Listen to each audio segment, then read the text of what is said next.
The wind on Earthra 9 didn't howl, it complained. Loudly.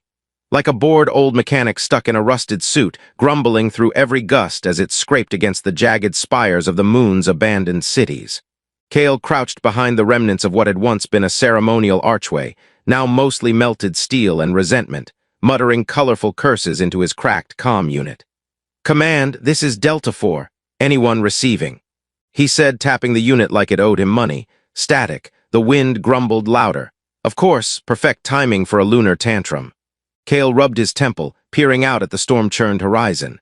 His squad had been pulled apart by a geomagnetic surge 3 hours ago, maybe 4.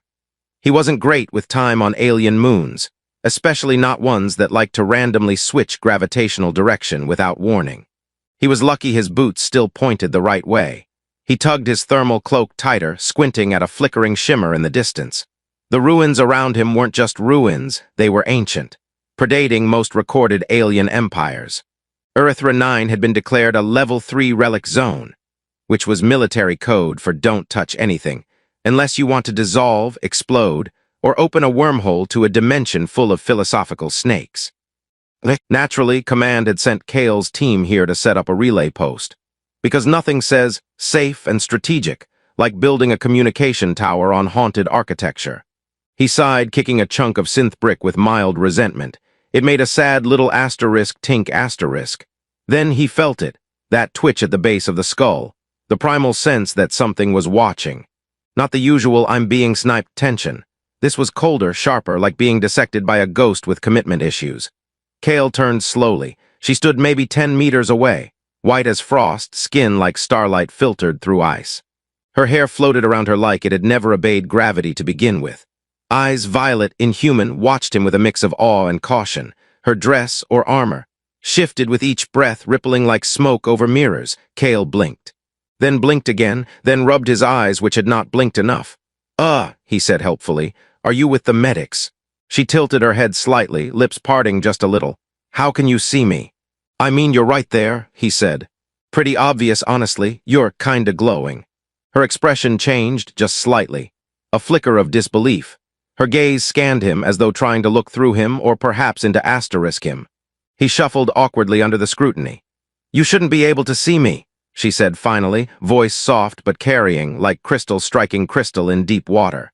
"Yeah, well, I also shouldn't be talking to glowing women in the middle of a cursed moon, while my squad is off playing hide and seek with magnetic hellstorms. But here we are." She stared, he stared back, then she vanished. Not turned and walked, not shimmered and faded, just poof. Gone. Kale made a small, involuntary noise somewhere between a yelp and a hiccup, spun in a circle, and nearly tripped over his own boot. "Okay," he muttered, turning in place, hands half raised like he was ready to kung fu an apparition. "That's fine, I hallucinated, low oxygen, stress, bad rations, all of the above." "You're not hallucinating," her voice said behind him. He whirled around, she was back, arms crossed now, smirking. "I really wish you'd stop doing that," he said. "I needed to be sure this isn't possible." Kale took a cautious step forward, then thought better of it. "Look, I don't know what's going on, but I've had a long day, and I'd appreciate it if the mysterious moon ghost lady didn't fry my neurons. Unless you can point me toward a functioning comm tower or a coffee machine. Either's fine." She stared again, a lot of staring this one. "What's your name, human?" "Kale," he said. "Private first class, technically, and you are?" "Urixa." He tried to repeat it, failed, she laughed. A strange sound, brittle, surprised, almost disused. "It's close enough," she said. "So, Urixa, what are you? No offense, but you don't exactly scream local fauna." Was one of the Ixari," she said. "Guardians of the Veil. Keepers of time and blood." Kale made a noise that translated loosely to asterisk. "Wow, that's dramatic." "And now, I am cursed," she said simply. "Invisible to all except my destined mate." Silence. Kale blinked slowly.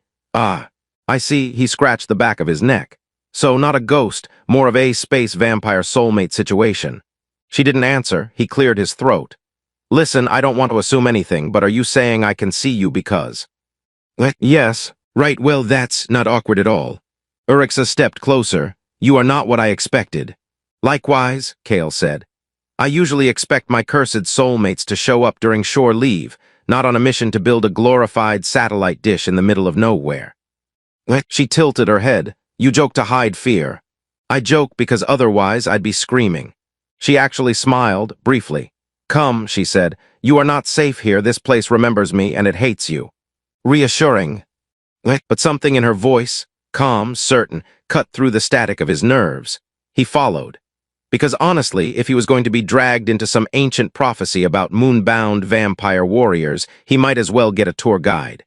As they moved deeper into the ruins, the shadows shifted behind them, just a little too quickly. The stones whispered in a language Cale didn't know. And through it all, Urixa glided silently ahead, half glowing, half ghost. Cale shook his head, muttering, Command is never going to believe this. Hell, asterisk, I don't believe this. A pause, then from ahead, her voice again. I heard that. Of course you did. The tunnel she led him into had clearly not passed any modern health inspections. Cale ducked beneath a low arch of rusted bone metal, his boots crunching over crystalline dust that glittered like powdered stars. The narrow corridor pulsed faintly with a dull violet glow, coming from where he had no idea, and he tried not to think about whether the walls were asterisk glowing because they were powered or alive. So just to clarify, he muttered, ducking again to avoid a sharp protrusion that looked suspiciously like an alien claw. You're a cursed vampire warrior who can only be seen by her soulmate, and now you're taking me deeper into ancient ruins that remember you and hate me. Urixa, gliding ahead of him without so much as brushing the ground, gave a nod that somehow conveyed both elegance and exasperation. Yes. Great, Cale said. This is exactly how my cousin died in that virtual dating sim. You speak nonsense often. Yeah, it's a coping mechanism. I'd offer to explain sarcasm, but I feel like you'd incinerate the dictionary before page 2. She paused mid-glide and turned to him, expression unreadable. I know what sarcasm is, Cale. My people invented 12 different dialects of it. He blinked, really. No, oh, he paused. That was sarcasm, wasn't it?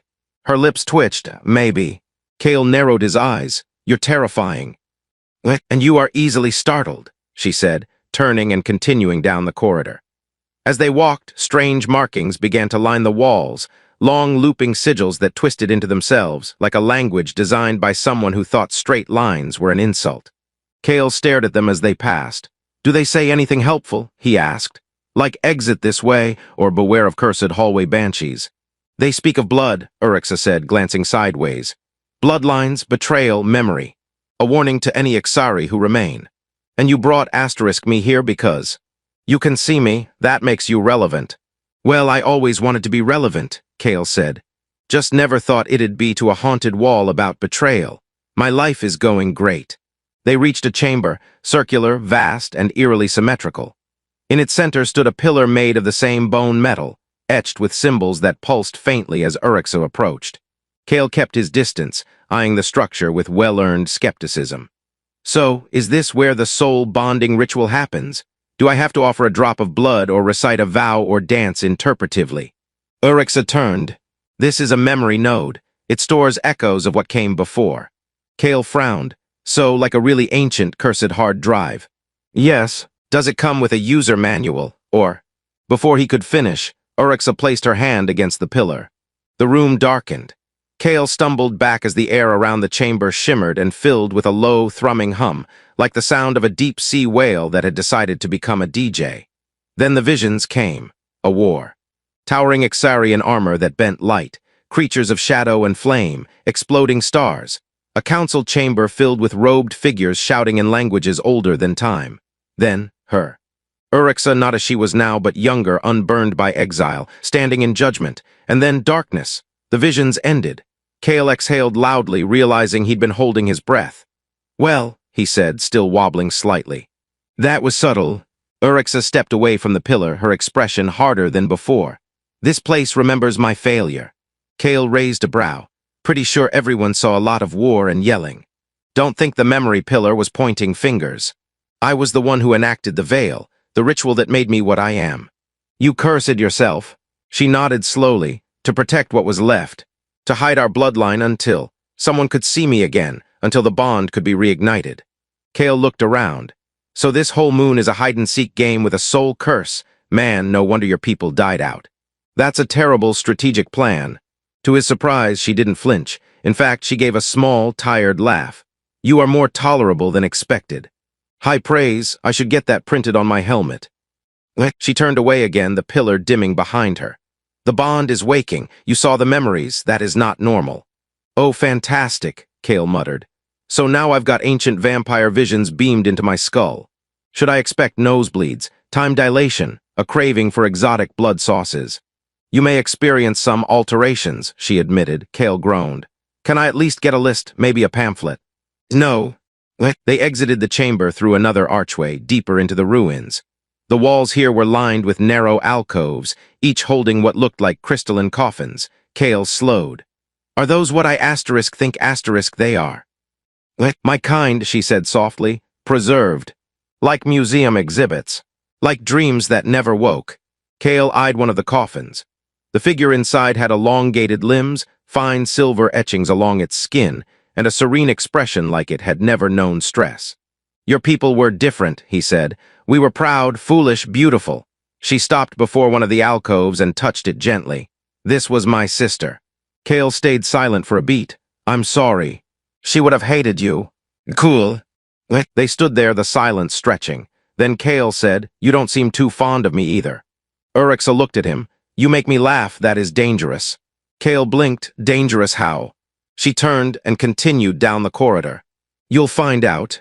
Okay, see, when people say things like that in movies, they usually die horribly 5 minutes later. Just saying.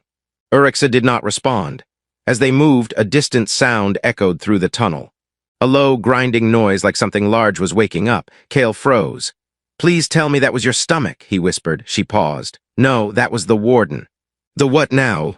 The guardian of this crypt. It recognizes you are not Ixari. Kale frowned. Well, asterisk, you're not fully Ixari anymore either, are you? Maybe we can bond over mutual exile. The grinding noise got louder. Kale glanced back down the corridor. Okay, I vote we run. You would not survive. That's really encouraging. I will handle it. Kale blinked. You what? Urixa turned to him, eyes glowing faintly. Stay here. If I do not return, you were mildly tolerable. Mildly, wait, no, I'm coming with you. You might need backup, or someone to scream distracting noises while you do the actual work. She shook her head. This is my burden. Kale folded his arms. Then consider me emotionally stubborn. For a moment she said nothing. Then, with something almost like amusement, she muttered, Very well, emotional mule. And together, they walked toward the sound of ancient machinery waking from slumber, with sarcasm as their shield and whatever this bond was as their weapon. The hallway trembled beneath their boots. Not a gentle tremor, either. This was the kind of shake that suggested the moon itself had woken up cranky and possibly needed caffeine. Kale stumbled slightly as dust drifted down from the ceiling in lazy spirals. So, what's the warden again? Please don't say ancient death machine programmed to annihilate intruders, unless you're about to add. But don't worry, it's super chill. Urixa didn't look back. It is an ancient death machine programmed to annihilate intruders. Wonderful, Kale said. Exactly what I wanted to hear. Also, side note, your definition of handle it earlier now terrifies me. They stepped into a circular chamber that hummed with energy. Thick vines of metallic tubing snaked up the walls, pulsing in rhythm with some forgotten power source buried far beneath the ruins. At the far end, something shifted. It rose slowly, piece by piece. First came the arms, 4 of them, unfolding from its core like blades pulled from a cosmic toolbox. Then the torso, humanoid only if you squinted and had no respect for the word. Its head was a sphere, spinning with rotating lenses and crackling static, the kind of face you'd expect if a surveillance drone had nightmares. Kale took a step back. That thing looks like it could disassemble me emotionally and physically. The warden identifies identity through resonance, Urixa said, calmly stepping forward. If you remain still, it may not. The warden's head swiveled, its gaze locked onto Kale. A shrill tone echoed through the chamber. Kale raised both hands. I didn't touch anything, I swear. I've been on my best behavior, except for sarcasm, but I'm pretty sure that's not illegal. The warden surged forward. Urixa reacted first. Her hands swept up, fingers glowing with violet light, and a shimmering barrier snapped into place between Kale and the machine. The warden struck it with enough force to rattle the bones of the moon, sparks flying as ancient enchantment met millennia-old aggression. Kale hit the ground behind the shield, heart pounding. Okay, so plan A was don't die. What's plan B? I'll distract it, Urixa said. You move around its blind side and strike the core. I don't have a weapon. She tossed him a small crystal from her belt. It glowed faintly. He caught it, frowned, then smacked it against his palm. Is this supposed to do something? It will activate when you commit. Commit? Emotionally? Kale blinked. This weapon runs on feelings. She gave a sharp nod. Yes, your bond with me awakens it. He looked at the crystal, then at her. This is the worst therapy session I've ever had. The warden surged again, this time swiping with all four arms. Urixa moved like liquid starlight, dodging the strikes with inhuman grace. Kale watched for a second, maybe more than a second, then forced himself to move. Okay, he muttered, creeping along the outer rim of the chamber, trying to stay behind crumbled relics and not trip on the emotional landmine that was his entire day. Feelings, bond, sure, no pressure. He clutched the crystal tighter. Think about her, he told himself. Think about her voice, her smirk, her weird ghosty floating, her everything. The crystal flared in his hand. Ha, Kale grinned. It works. You hear that, universe? I feel stuff. The crystal extended into a blade, not metal, not energy, but something in between. It shimmered with the same hue as Urix's barrier. Kale took a deep breath, then charged. Hey, Buckethead, he shouted. I got your blind side right here. The warden turned just as Kale dove in, slashing low. The blade met resistance, a crackle of force, like slicing through magnetic syrup, but he pressed on, driving it into the side of the construct. The warden reeled. Urixa saw her chance and sent a focused beam of violet energy into the core, right as Kale shouted. Now would be a great time for a cool explosion. The explosion was, to Kale's credit, extremely cool. When the dust settled, the warden lay in pieces. Smoke curled from its joints. Its spherical head rolled in a slow circle, then let out a final, mournful beep before going dark. Kale flopped onto the floor. So, was that your version of a first date? Urixa stood over him, expression unreadable. Then she offered her hand. You survived, that's impressive. He took her hand, let her pull him up. Please, I've survived cafeteria meat cubes. This was practically a vacation. They exited the chamber slowly. The ruins felt quieter now, less oppressive. As they walked, Kale glanced sideways. So, you made a weapon that requires emotional resonance. Did it ever occur to you that might be incredibly inconvenient in the middle of a war zone? She looked at him. Only the worthy should wield it. Right, and the test is be slightly emotionally available under pressure. Yes. Well then, Kale said, puffing up, I guess I'm emotionally advanced. She didn't laugh, but there was definitely something behind her eyes. They reached. Kale had many regrets in life. Joining the Terran Outpost Infantry because of a promotional ad featuring a smiling soldier and a puppy was high on that list. Agreeing to be the squad's volunteer for outer perimeter beacon checks on haunted moons. Also regrettable. But walking behind Urixa through a passage that actively pulsed with the sound of breathing, like the tunnel itself was exhaling around them, was rapidly climbing the charts. I think the walls are judging me, Kale muttered. They are, Urixa replied without turning. Okay, cool, thanks for the confirmation. Always good to know when architecture holds grudges. The tunnel narrowed as they descended. Blue symbols lit up beneath their feet with every step. Alien script that looked like it had been scrawled by a celestial calligrapher who discovered caffeine and madness at the same time. Kale tilted his head. Do the symbols mean anything useful, like welcome or this way to snacks? They say, descend only if memory remains. So ominous fortune cookie energy, great. They reached a chamber that spiraled downward like a nautilus shell. At the center, floating just above a glassy pedestal, hovered a sphere, small, featureless, and humming faintly. Kale squinted. That looks suspiciously like the orb that triggered a memory virus in that training simulation we all failed. This is the Echo node, Urixa said. It contains a locked archive. I believe I hid something in it. You believe? My memory was altered after the veil. Kale frowned. You mean when you cursed yourself into lonely invisibility, you also wiped your own hard drive? It was necessary. You Ixari sure knew how to commit to a theme. She ignored that and stepped closer. The orb flared with a pulse of light. The floor beneath them vibrated with a deep, resonant hum, like a choir warming up for a cosmic funeral. Kale edged away. So, does this thing come with a user agreement, or is it more of a surprise download? I must unlock it with a memory fragment, she said, placing her palm gently on the surface of the orb. It responded instantly. Light shot out in a ring, and suddenly they were standing inside the memory itself.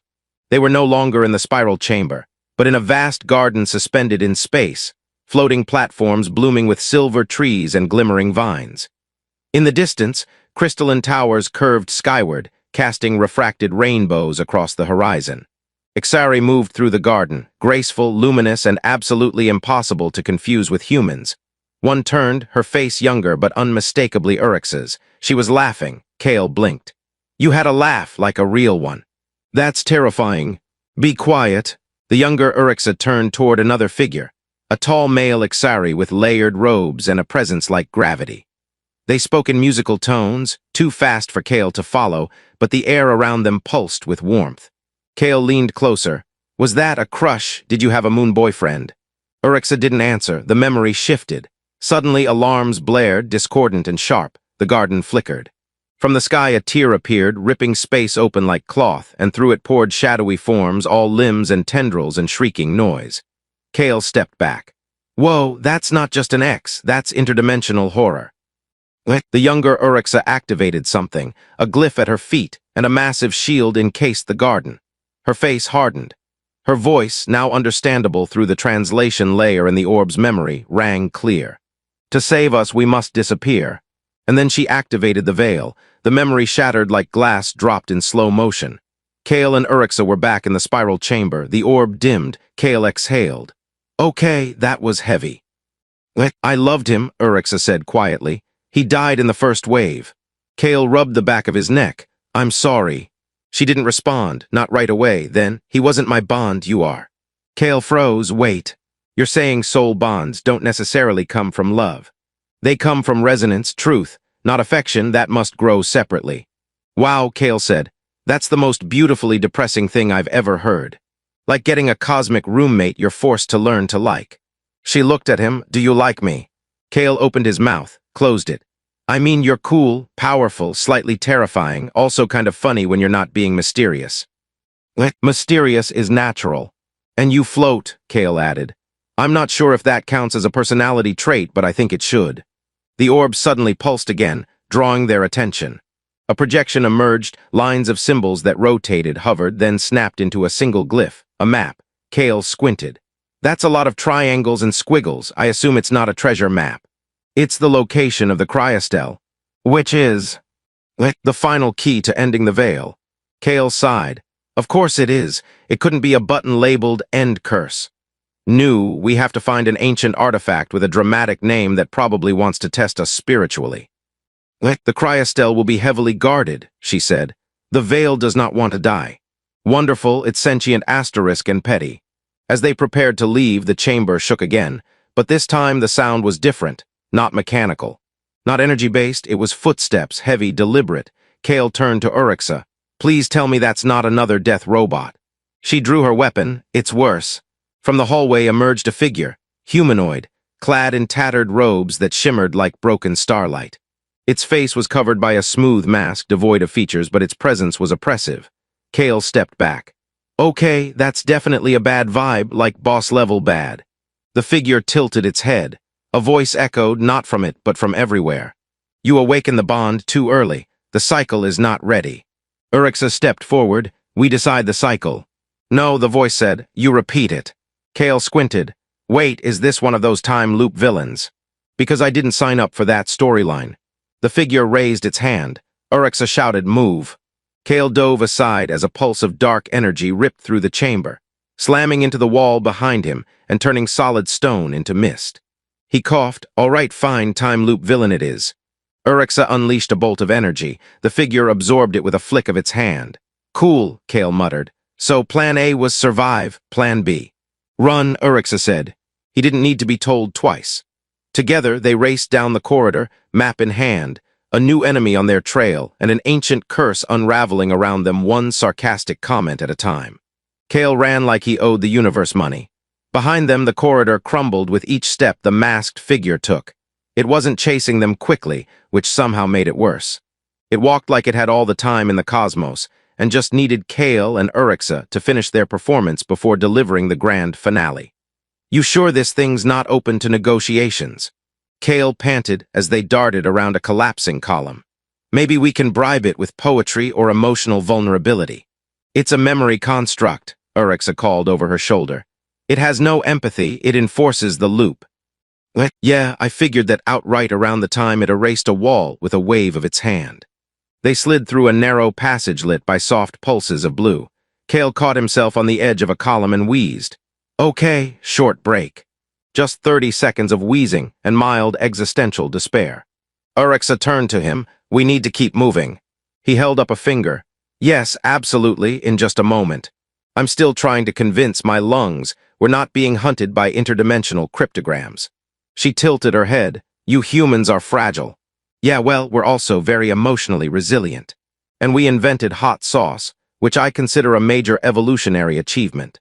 From deeper within the corridor came a distant sound, like metal folding in on itself while whispering regrets. Kale straightened. All right. Legs, time to betray me less. They kept moving, this time into a wider hallway that sloped upward. Kale couldn't help but notice how the walls were lined with what looked like dormant drones, each shaped like a three-eyed beetle with too many limbs. He pointed at them. Please tell me those are decorative. They are in sleep state, Urixa said. As long as we remain quiet, they will not. One of the drones clicked. Kale immediately froze. Okay, that was the drone equivalent of a sneeze. Could be nothing.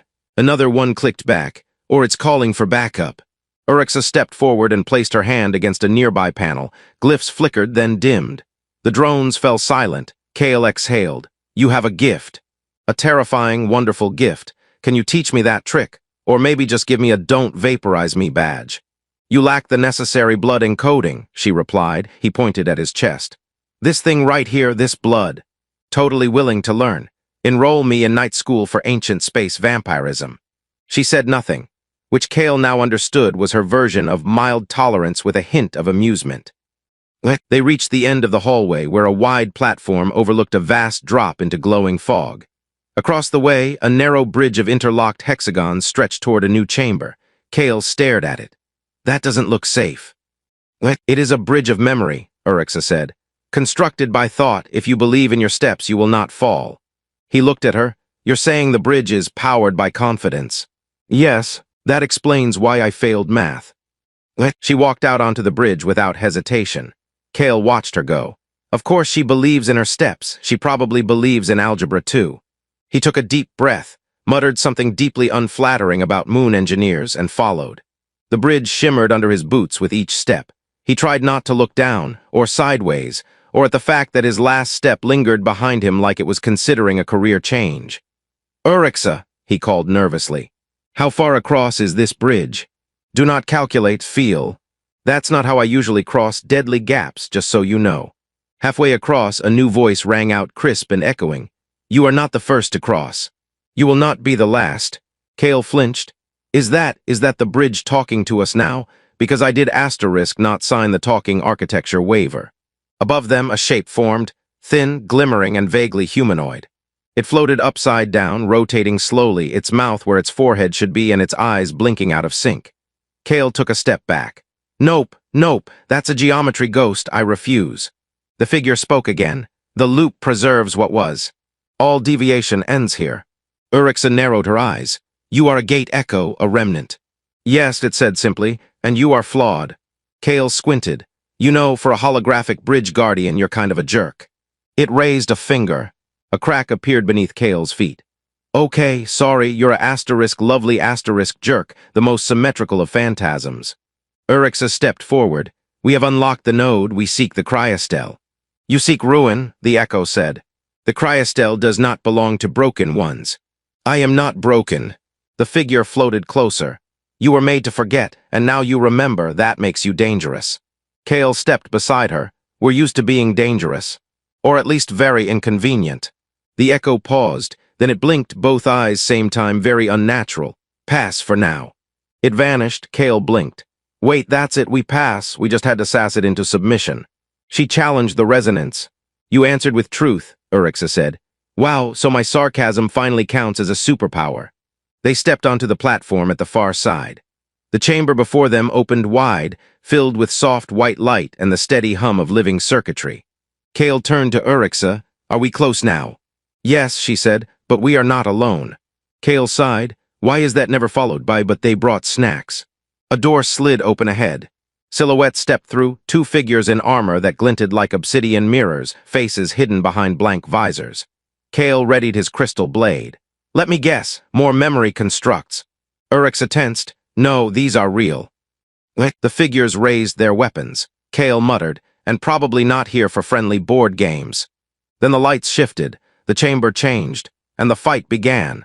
Kale had fought many things in his short, questionably distinguished military career.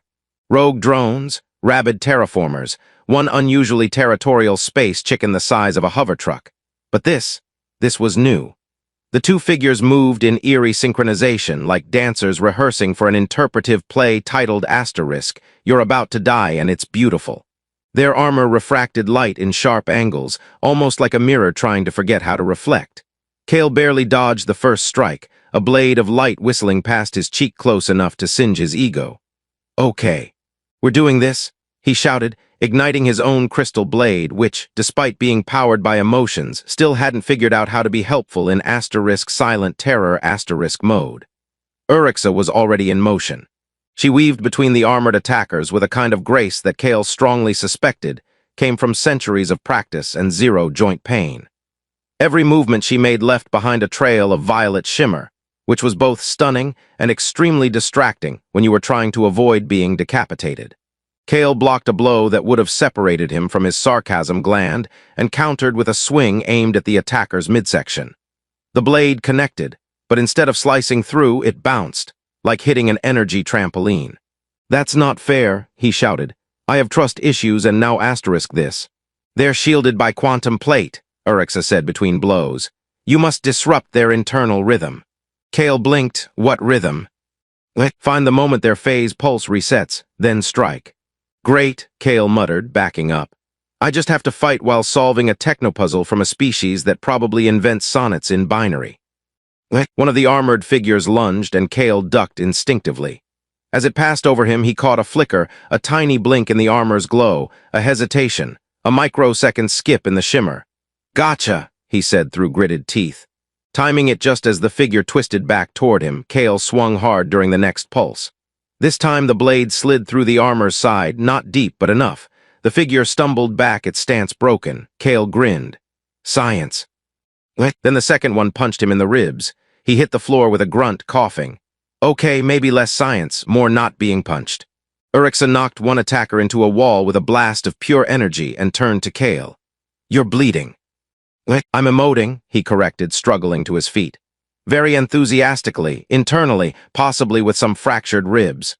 Together they circled the remaining figure, its armor flickering now, wounded but still menacing. Urixa's voice lowered. That strike, your timing was perfect. I'm telling you, sarcasm sharpens the senses. She smirked, then be sharp now. They attacked in unison, Urixa high, Kale low. The figure tried to block both but couldn't pivot fast enough. Kale's blade hit the weak spot again, and Urixa followed up with a surge of force that sent the figure flying into a column where it didn't get up. Silence returned, thick and humming. Kale sat on the ground with a groan. Can we please find the cryostel and not get attacked by poetry warriors for 5 minutes? Urixa knelt beside one of the fallen figures and touched its visor. The helmet flickered, then dissolved into particles. Underneath was a Xari face, pale, serene, unmoving. Kale frowned. Wait, they weren't constructs. They were real, Urixa whispered. Preserved, awoken too early. Like sleepwalking defenders. She nodded slowly. This place is resisting me, resisting asterisk us. Kale glanced around. It's not doing a great job, just throwing increasingly sophisticated enemies and emotional baggage at us. Honestly, it's starting to feel like my old therapist's office. Urixa gave a soft sound, almost a laugh. Then a panel slid open across the chamber, revealing a short stairwell leading down. Kale looked at it warily. Do we follow the mysterious staircase into the unknown? Or do we take a coffee break and reflect on our life choices? She stood, we follow. Right, of course. They descended carefully, the light growing warmer with each step. Eventually, they emerged into a chamber unlike the others. No walls of stone or metal, but translucent energy curved into impossible architecture. And there, Suspended in a crystalline stasis field hovered the cryostel. Kale stared. Okay, I'll admit it, that's actually pretty cool. It contains the last thread of the veil, Urixa said. To sever it is to end the curse. Kale fell sideways through what could only be described as a philosophical concept of space. It wasn't falling in the normal sense, more like being pulled through a slideshow of abstract math. Colors that didn't exist in his vocabulary blurred past, shapes folded inward until they became music, and someone somewhere was laughing, although Kale wasn't entirely sure it wasn't him. Urixa, he yelled, or at least thought he did. I'm 90% certain I'm dreaming inside a textbook. Her voice reached him like a calm thought drifting through an emotional Wi-Fi network. This is the interfold, a layer between what was and what could be. Time does not function here. Language does not hold. Do not think about soup. He blinked. Wait, what? Why soup? Too late.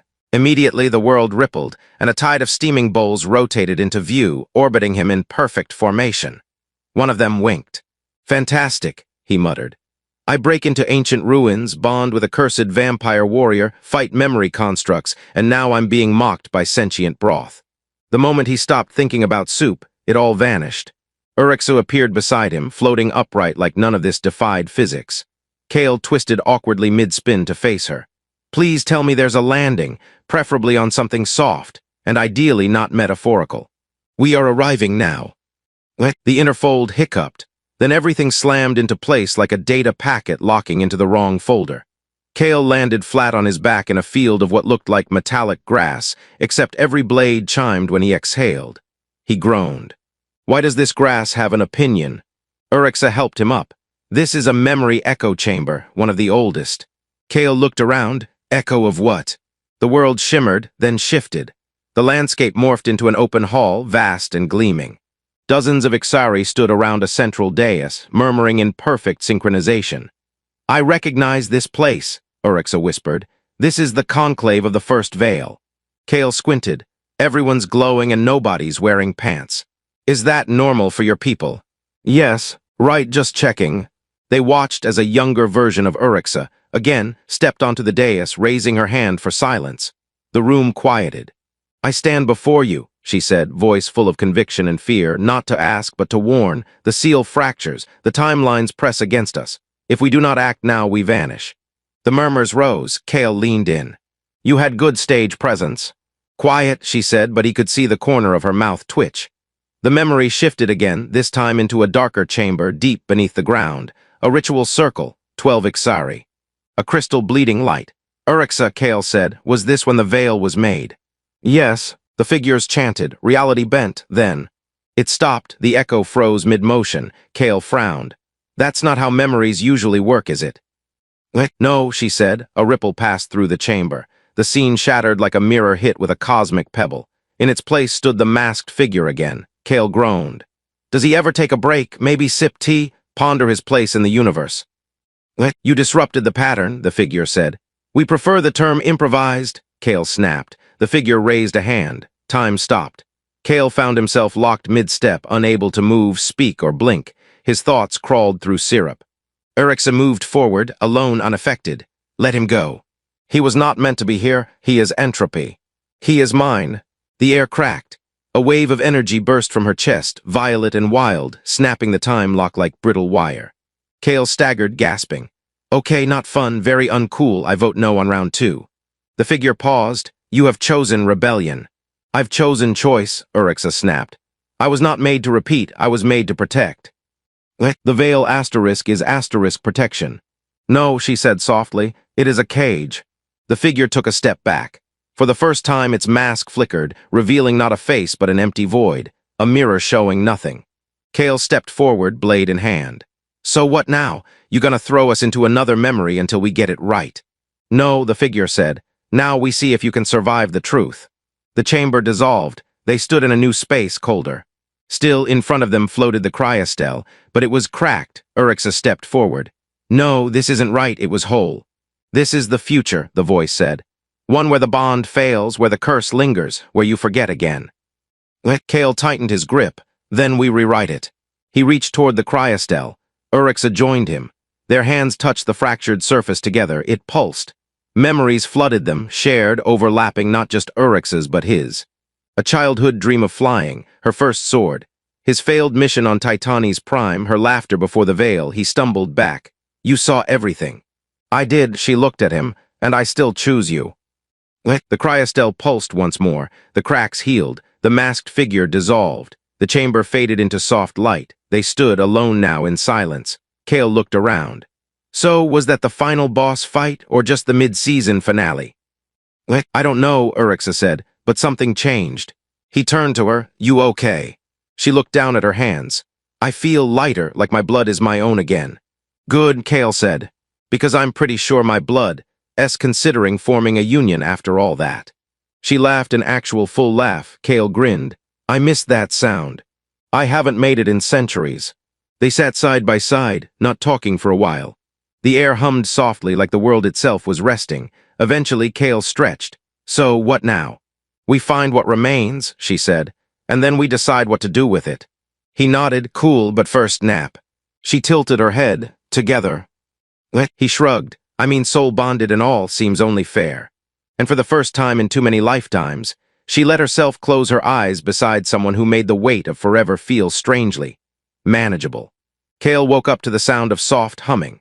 Definitely not the ominous, building up to doom event kind, but a gentle, almost curious resonance that tickled the air like music coming from a sentient coffee maker trying to flirt. He sat up slowly. His back hurt in ways it shouldn't have, considering he'd just slept in a realm of memory space crystals. But at this point, Kale had given up arguing with reality. He glanced sideways. Urixa sat cross-legged a few meters away, her eyes closed, hands hovering just above the surface of the cryostel, which now floated on its own as though meditating. Kale rubbed his eyes. Did I miss the Enlightenment meeting? Is there a pamphlet? She didn't open her eyes. The cryostel is stabilizing, it's speaking. Kale blinked. Oh great, now the ancient artifact has opinions. It's not speech like yours, she added. It communicates in resonance. Frequency, emotion, but yes, some of it is judgmental. Kale stretched with a groan. Figures, first soul bond, now sentient glass furniture, what's next? My boots start giving advice. One of his boots let out a soft squeak as he moved it. He narrowed his eyes at it.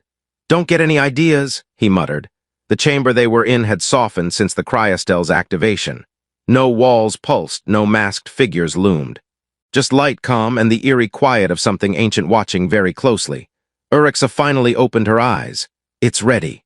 Kale stood cautiously, ready to unlock what was sealed, the final tether of the veil, but there's a cost. Why is there asterisk always asterisk a cost? Can't anything be powered by compliments and goodwill for once? She stood, this place, it's the anchor. When we sever the last thread, the memory space will collapse. Everything tied to the old cycle vanishes. He tilted his head, including my immortality, she said. The enhancements, my spectral traits, the bond will remain, but my powers. You'll be mortal, she finished, like you. Kale frowned. You say that like it's a downgrade. I'm just not used to the idea of bruising. You get used to it, Kale said, flexing his still-aching ribs. I recommend complaining, loudly and often. She hesitated, eyes on the cryostel. If we do this, there's no going back. He walked up beside her, then nudged her with his elbow. You planning on ditching me halfway through the collapse of reality? No, then we're good. He reached out and laid his hand next to hers on the surface of the cryostel. Let's break the galaxy's worst safety net. The moment their palms pressed against it, the artifact pulsed. Not with light, but with memory, Kale gasped. Images tore through him, not just his, not just hers, but echoes of other bonded pairs throughout history. He saw a couple separated by war, their bond broken before it began. A guardian who waited for her chosen for 400 years in the same corridor. A human child who touched a relic on a dare and vanished into time. And himself, but older, laughing with Urixa, sitting beneath a starlit sky. Talking like they'd done it 1,000 times. Then the cryostel cracked. A wave of resonance rippled outward, the ground trembled, Kale staggered back, blinking. Did we just? We did. The chamber began to collapse, not in violence, but in stillness. Like everything was quietly turning off, one line of code at a time. Urixa's glow faded. The shimmer around her skin dulled. She looked down at her hands, flexing her fingers slowly. Kale raised an eyebrow. Feel any different? She sniffed. I think I can smell you now. He blinked. Was that not a thing before? Your scent was muted. Now it's sharper. Kale winced. Right, time to find deodorant in the ruins of civilization. As the light around them dimmed, a doorway appeared in the distance. Flat and rectangular, clearly not Ixari architecture. That wasn't there before, Kale said. It's the exit, the Cryostell's parting gift. He stepped forward, then paused. What's on the other side? Whatever remains of the galaxy, she said. We've been inside the memory fold so long. I don't know how much time has passed. Kale nodded. So it could be a peaceful future or mutant jellyfish dictators. Yes, neat. They walked together, shoulder to shoulder. Kale glanced at her. So, now that you're mortal, you planning on doing mortal stuff? Like aging, getting paper cuts, suffering seasonal allergies. I was thinking more like, he hesitated, getting to know me better. Without a prophecy hanging over us. She looked at him. We're soul-bound, that hasn't changed. Yeah, but I think I'd like to earn it anyway. She studied him for a long moment, then nodded. So would I. They reached the doorway. The chamber was almost gone now, walls fading like forgotten dreams. Kale looked at the fading space behind them. You sure there's nothing left we're forgetting? She shook her head. Nothing we need. He took a deep breath. All right then, on 3. She raised an eyebrow. You're counting. Hey, let me have this. I need closure. She rolled her eyes. 1, Kale said, gripping her hand. 2. They stepped through on 2, because of course they did, and the world beyond was waiting. The sky was blue. That was the first thing Kale noticed. Not the ominous hum of machinery or strange ruins blinking ominously in the distance. Just blue sky, the kind with real clouds that drifted lazily like they'd never seen a war. He tilted his head back and squinted up at it. I forgot how obnoxiously peaceful weather could be, he muttered. Beside him, Urixa blinked against the sunlight, shading her eyes with one hand. So bright, she murmured. Is this what your people meant when they said, open air? Kale chuckled. Yep, that's it. No floating structures, no memory walls, no talking death masks, just good old-fashioned gravity and ozone. They stood on the edge of a grassy hill overlooking a valley that buzzed faintly with activity. Structures, simple, functional, dotted the landscape. Humans, a few non-humans, too. Scientists, engineers, a few wearing robes that screamed, I collect data and forget to eat. Urixa turned to him. Are we home? He took a breath. Not quite, but this is the galaxy that came after, post-Veil, post-everything. They call it the Quiet Rebuild. How poetic. They almost named it New Administrative District 7. This was the better option. They walked slowly down the hill. Every step felt strange. Not because the terrain was rough, it wasn't, but because it was real.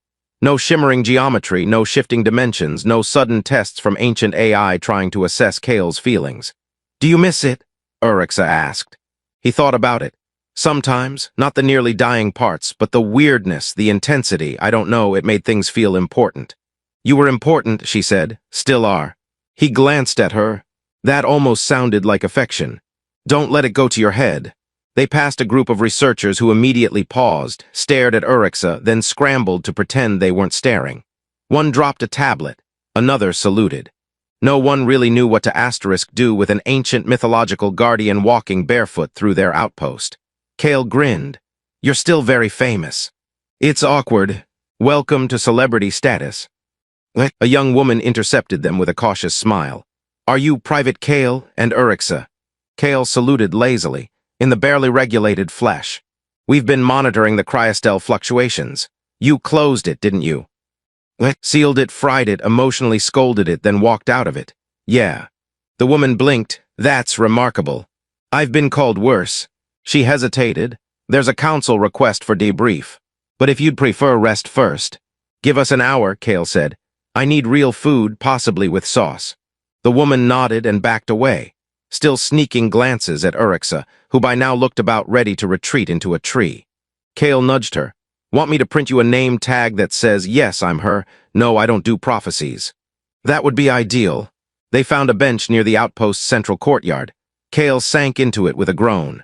Seats that don't phase through your molecular structure. I missed this. Urixa sat beside him. It's too soft. You'll adjust and wait till you try actual food. No ration cubes, no synthesized nutrient foam, just a slice of bread. Maybe cheese, a tomato if we're lucky. She looked skeptical. That's a meal.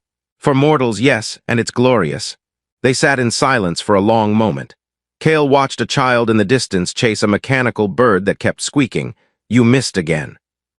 I used to think I didn't matter, he said softly. Just another grunt, no future, no meaning. I signed up because I didn't have anything better to do. And now I know I was wrong. It wasn't about being chosen or bonded or fate. It was about showing up, choosing something, even if you're scared. Urixa nodded slowly. I spent centuries floating through memory, clinging to echoes. I thought that was survival. But it was stasis. He glanced